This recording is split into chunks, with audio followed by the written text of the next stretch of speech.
À Bamako, les 22 et 23 décembre 2025, les dirigeants du Mali, du Burkina Faso et du Niger se réunissent autour d'une même table.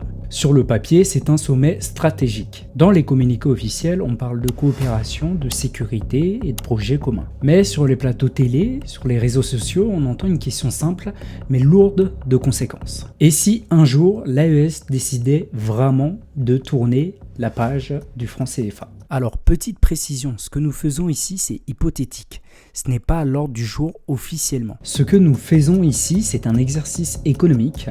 Nous prenons un scénario hypothétique et nous regardons froidement ce qu'il pourrait provoquer. Sur le prix du riz, sur les salaires des fonctionnaires, sur le commerce entre Niamey, Bamako, Ouaga et leurs voisins, sur la façon dont les États financent l'agriculture, les mines et l'énergie. Et là, en l'occurrence, ce serait la sortie des pays de l'AES du franc CFA. Parce qu'une chose est sûre, changer de monnaie, ce n'est pas juste changer de billet.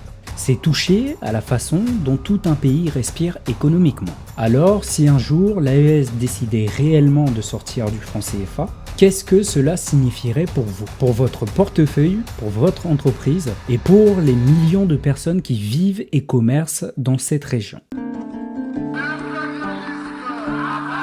La liberté dans la pauvreté, à l'opulence dans l'esclavage. Alors d'abord, pourquoi l'idée d'une sortie du CFA revient-elle sans cesse ? Pour comprendre pourquoi ce débat revient, il faut d'abord comprendre comment fonctionne le système. Aujourd'hui, le Mali, le Burkina Faso et le Niger utilisent le franc CFA de l'UEMOA. Alors concrètement, la monnaie est indexée sur l'euro. Sa valeur suit celle de l'euro avec un taux fixe. Elle est gérée par la BCEAO, une banque centrale basée à Dakar. L'objectif, c'est la stabilité des prix, éviter l'hyperinflation, rassurer les investisseurs. Sur le plan théorique, c'est rassurant. Vous savez que votre monnaie ne va pas se diviser par 10 en une nuit. Mais il y a l'autre côté de la médaille. Les pays de l'AES ne pilotent pas eux-mêmes. Les taux d'intérêt, la création monétaire, la politique de crédit dans leur économie et leurs réalités sont particulières. Forte dépendance aux importations de riz, de carburant, de médicaments, vulnérabilité agricole liée au climat, pression sécuritaire, base industrielle encore limitée. Ce modèle de monnaie forte est très encadré et il fonctionne bien pour des économies diversifiées comme le Sénégal ou la Côte d'Ivoire. Mais pour le Mali, le Burkina et le Niger, la question se pose. Est-ce qu'on peut vraiment construire un développement durable avec une monnaie qu'on ne contrôle pas ? C'est de là que vient le débat. Pas d'un slogan, mais d'un décalage entre un cadre monétaire rigide et des besoins économiques très spécifiques au Sahel. Qu'est-ce qui pourrait pousser l'AES à changer de cadre monétaire ? Nous basculons maintenant dans le conditionnel. Nous ne parlons plus de ce qui est décidé, mais de ce qui pourrait pousser un jour l'AES à dire « nous voulons notre propre monnaie ». Les transferts de la diaspora, une force énorme mais peu structurée. Chaque mois, des Maliens, des Burkinabés, des Nigériens envoient de l'argent à leur famille. Nous parlons là de centaines de millions d'euros par an, soit des centaines de millions de dollars qui arrivent dans la région. Aujourd'hui, comment cela se passe ? Vous êtes à Paris, à Abidjan ou à New York, vous envoyez 100 € à Bamako, Ouagadougou ou Niamey, le transfert est converti en francs CFA à un taux fixé. Dans le cadre actuel, l'argent arrive directement dans la poche du ménage via mobile money ou en cash. Les familles, elles, respirent grâce à cela. Mais du point de vue de l'État, ces flux restent difficiles à transformer en outils macroéconomiques. Dans un scénario où l'AES contrôle sa monnaie, ces transferts pourraient devenir un levier structuré. Par exemple, les États pourraient créer des obligations diaspora dans la monnaie. Une obligation, c'est quoi exactement ? C'est un prêt que vous faites à l'État, vous donnez de l'argent aujourd'hui, en échange, il vous promet de vous rembourser à une date précise avec un intérêt. Donc, au lieu d'envoyer 100 € pour la consommation immédiate, une partie de la diaspora pourrait se dire « je place 500 ou 1000 € dans une obligation AES remboursée dans 5 ou 10 ans ». Et cet argent sert à financer une route, un barrage ou une usine d'engrais.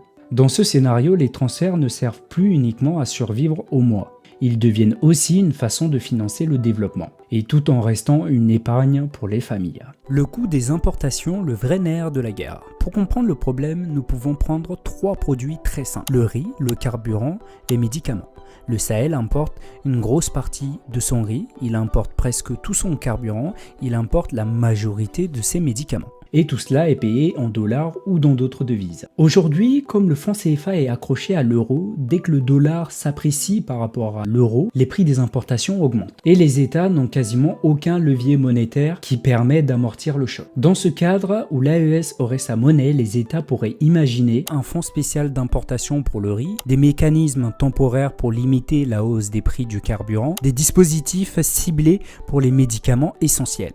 Ajuster le taux de change de la monnaie AES pour absorber le choc. Attention, cela ne supprime pas la dépendance au dollar. Tant que vous payez votre carburant en dollars, vous restez exposé. Mais au lieu de subir totalement, les États peuvent organiser la façon dont le choc arrive chez les consommateurs. Le contrôle monétaire, le levier le plus stratégique. Aujourd'hui, les 3 États de l'AES ne fixent pas eux-mêmes leur taux directeur, ne décident pas directement de la quantité de monnaie en circulation, ne peuvent pas facilement créer du crédit ciblé pour un secteur précis. En cas de crise agricole ou sécuritaire, ils ne peuvent pas dire « nous augmentons temporairement les liquidités pour soutenir tel secteur ». Dans un scénario où ils contrôlent leur monnaie avec une institution commune, la situation serait différente. On parle souvent de la BCID AES, la Banque confédérale pour l'investissement et le développement. Aujourd'hui, elle est pensée comme une banque d'investissement et non une banque centrale.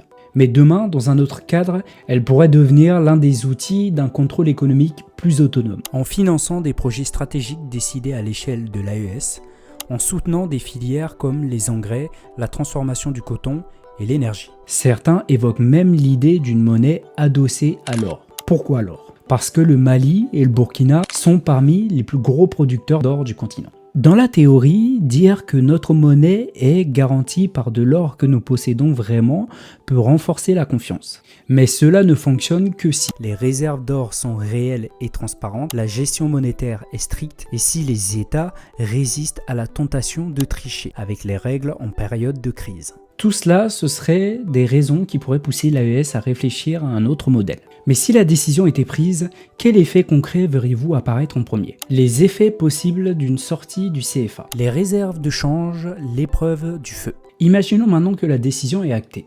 Une nouvelle monnaie est annoncée. Les billets vont être imprimés, les comptes bancaires convertis. Qu'est-ce qui se passe ? La première question que tout le monde va se poser, ce n'est pas comment s'appelle la monnaie, c'est qu'y a-t-il derrière. Une monnaie pour tenir a besoin de réserves de change, en dollars, en euros, parfois en or et dans d'autres actifs solides. Ces réserves servent à payer les importations, rassurer les partenaires et défendre la valeur de la monnaie si la confiance baisse. Les réserves actuelles des pays du Sahel sont modestes. Dans notre scénario, elle pourrait être renforcée par les recettes minières or, uranium, pétrole, une éventuelle taxe AES sur les produits importés, une partie de l'épargne de la diaspora via des obligations. Mais la question resterait simple. Ce stock serait-il suffisant pour convaincre les marchés et la population ? Le prix des importations, ce que vous ressentiriez en premier. Le premier endroit où la nouvelle monnaie se ferait ressentir, c'est votre panier de marché. Si la monnaie AES est jugée fragile ou peu crédible au début, elle risque d'être faible par rapport au dollar. Et si elle est faible, le sac de riz importé augmente, le litre de carburant grimpe, les médicaments deviennent plus chers. Pour limiter ce choc, l'AES pourrait dans ce scénario utiliser un fonds d'importation alimenté par une taxe AES et les recettes minières, cibler des subventions sur quelques produits essentiels, négocier des accords spécifiques avec certains fournisseurs. Mais même avec ces outils, il est probable qu'il y ait une période de tension sur les prix. Les salaires, la zone la plus explosive politiquement. Alors, prenons un exemple simple. Un enseignant malien est payé 150 000 francs CFA par mois. Cela représente environ 250 $. Le jour de la transition, son salaire est converti en monnaie AES à un taux décidé par l'État. Si le taux de départ est mal choisi, ou si après le lancement la monnaie déprécie, cet enseignant peut se retrouver avec un salaire qui a perdu une partie de sa valeur réelle. C'est valable pour les fonctionnaires, les retraités, les forces de sécurité.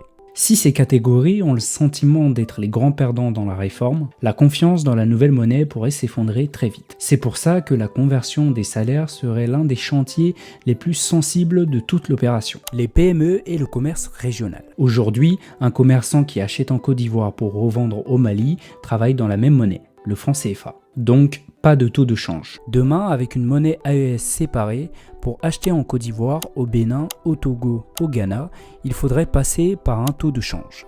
Les entreprises devraient intégrer ce risque de change dans leurs calculs. Les petites structures seraient exposées à plus de complexité. À l'intérieur de l'AES, entre Bamako, Ouagadougou et Niamey, ce serait beaucoup plus simple. Une même monnaie, des paiements plus fluides, et potentiellement une BCID AES qui soutient certaines filières. Mais avec le reste de l'UEMOA, au moins au début, il y aurait plus de friction. Les recettes publiques, une éventuelle taxe AES comme outil majeur. Dans ce scénario, nous pouvons imaginer que l'AES crée une taxe commune sur certains produits étrangers. L'idée serait simple. Une partie de ce que vous payez sur un produit importé serait prélevée et versée dans un fonds commun. Ce fonds commun pourrait servir à renforcer les budgets des États, financer directement la BCID AES, stabiliser les prix des importations stratégiques. Dit autrement, chaque conteneur qui rentrerait dans l'espace AES contribuerait un peu à financer la protection de la nouvelle monnaie, ainsi que le développement d'un modèle plus endogène. Avec tout cela, nous voyons bien que le risque est réel. Hausse possible sur les prix, pression sur les salaires et complexité pour les PME. Alors, malgré ces risques, qu'est-ce qui pourrait vraiment attirer le Sahel vers une monnaie propre? Les opportunités d'un modèle monétaire AES. Nous regardons maintenant l'autre côté du tableau. Les gains potentiels. Si, et si seulement si, la transition est bien gérée. Le développement endogène comme objectif central. Le but pour le Sahel, ce n'est pas juste d'imprimer ses propres billets, c'est de changer de trajectoire. Produire ses propres engrais, transformer son coton sur place, valoriser son bétail en produits finis, industrialiser davantage ses ressources minières. Avec une monnaie AES soutenue par une BCID AES bien capitalisée, les États auraient plus de marge pour financer des usines locales, soutenir des filiales agricoles structurées, investir dans des infrastructures stratégiques. Moins d'importations brutes, plus de transformation sur place, plus d'emplois internes et plus de parts importantes de la valeur qui reste au Sahel. Une monnaie adossée aux ressources, un atout si c'est bien géré.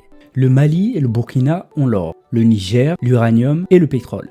Dans un scénario où une partie de la valeur de ces monnaies serait garantie par ces ressources, l'AES pourrait envoyer un message aux partenaires. Notre monnaie repose sur des actifs concrets, pas seulement sur une promesse de remboursement. Mais ce serait un avantage seulement si les chiffres sur les réserves sont transparents, les règles ne changent pas au gré des crises politiques et si les revenus de ces ressources sont bien gérés au lieu de se perdre.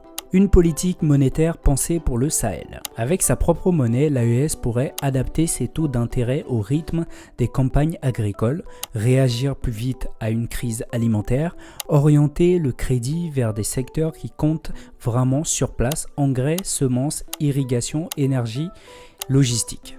Et demain, dans ce scénario, elle serait pensée par et pour le Sahel, avec ses contraintes et ses priorités. L'impact social, ce que vous verriez en premier.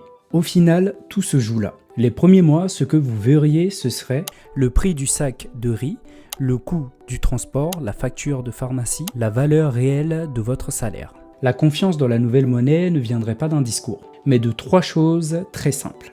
Les prix explosent-ils ou restent-ils à peu près contrôlés? Votre salaire garde-t-il une valeur raisonnable? Les petites entreprises arrivent-elles à acheter et vendre sans être étouffées? Si dans ce scénario, l'AES maintient une discipline monétaire, utilise intelligemment ses ressources, or, uranium, pétrole, et réussit à développer plus de production locale, alors une dynamique différente pourrait émerger. Moins d'importations brutes, plus d'usines locales, plus d'emplois internes et une valeur ajoutée qui reste sur le territoire au lieu de s'évaporer. Petite pause, vous êtes de plus en plus nombreux à regarder nos vidéos et ça nous fait vraiment plaisir. Mais une grande partie d'entre vous n'est pas encore abonné à la chaîne. Alors, si ce contenu vous aide, prenez un instant pour vous abonner, liker et surtout laisser un commentaire. Ça nous aide pour les référencements et ça permet à Warafa de toucher encore plus de monde. Merci à vous, on continue. Imaginez une sortie du franc CFA pour l'AES, ce n'est pas un programme politique, c'est un exercice économique. Voir clairement ce qu'il y aurait à gagner et ce qu'il y aurait à risquer. Les risques sont souvent évidents. Inflation potentielle, choc sur les importations, tension sur les salaires, complexité pour les entreprises. Les opportunités existent aussi. Développement plus endogène, souveraineté monétaire accrue, meilleure valorisation des ressources, nouveaux outils de financement via la diaspora et les marchés. Au fond, la question n'est pas est-ce que l'AES va quitter le franc CFA demain. Aucun communiqué le dit aujourd'hui. La vraie question, c'est si ce jour arrivait, le Sahel arriverait-il à transformer cette rupture monétaire en moteur de développement durable, sans sacrifier la stabilité économique et sociale dont ces populations ont besoin au quotidien? À vous la réponse dans les commentaires. La liberté dans la pauvreté, à l'opulence dans l'esclavage.